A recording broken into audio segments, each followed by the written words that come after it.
Hello everyone, my name is Ahmad Lutfila Marzuki. My study identification number is 23103200042.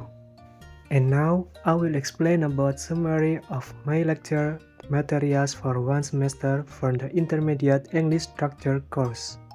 First, I will explain about present tense for expressing the future and its types. Present tense for future. There are several tenses in English that can be used to express an action or even in the future using the present tense.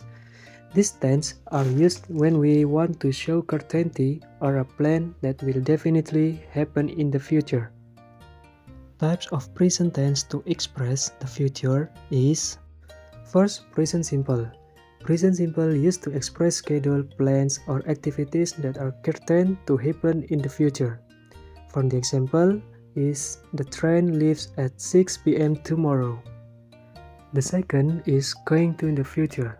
Going to in the future used to express a plan or intention that will definitely be carried out in the future.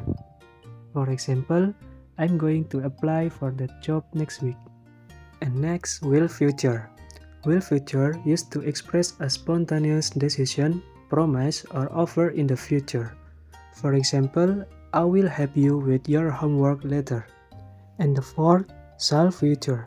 Shall future used to express future plans, intention, or promise, especially in formal or official context. For the example is I shall attend the meeting tomorrow.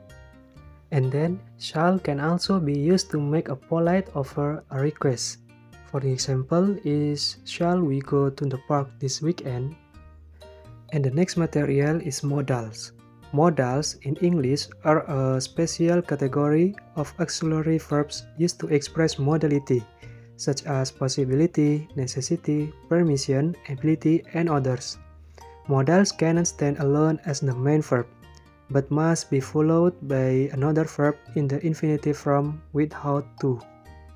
Types of modal verbs or modals with explanations. An example is can or could. Can or could express ability of permission. For the example for can is I can speak 3 languages. And the example of could is could you please open the window? And the second is my or might. My or might express possibility or permission. The example is it might rain later today. And the example for might is you might want to bring an umbrella. And next, must and have to. Must and have to express necessity or obligation. For the example, I must finish this project by tomorrow. And the example for have to is you have to be at the meeting at 9 a.m. Should or ought to. Should or ought to express advice or recommendation. For the example, you should exercise regularly. For the example ought to is you ought to get enough sleep. And next, will or would. Will or would express a promise, prediction, or polite request. For the example of will is I will help you with your homework. And the example of would is would you like a cup of coffee? And the next material is passive voice. Passive voice is a form of sentence where the subject receives the action rather than performing it. In passive voice, the subject is acted upon by the verb. There are 4 types of tense in passive voice. First, present simple passive. Present simple passive used to describe an action or state that happens regularly or commonly now. For the example, the report is published every month. And the second is past simple passive. Past simple passive used to describe an action or state that happened in the past. For the example is the package was delivered yesterday. Present perfect passive. Present perfect passive used to describe an action or state that has happened at a certain time before the present and is still related to the present. The example is the new software has been installed on all computer. And fourth, past perfect passive. Used to describe an action or state that has happened before a certain time in the past.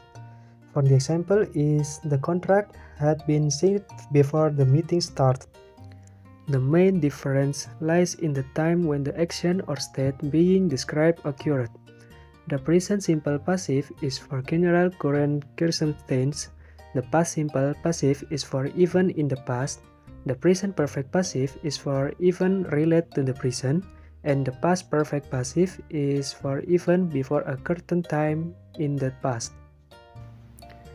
So maybe that's all a summary of my materials for one semester. Thank you for watching my video. Bye bye.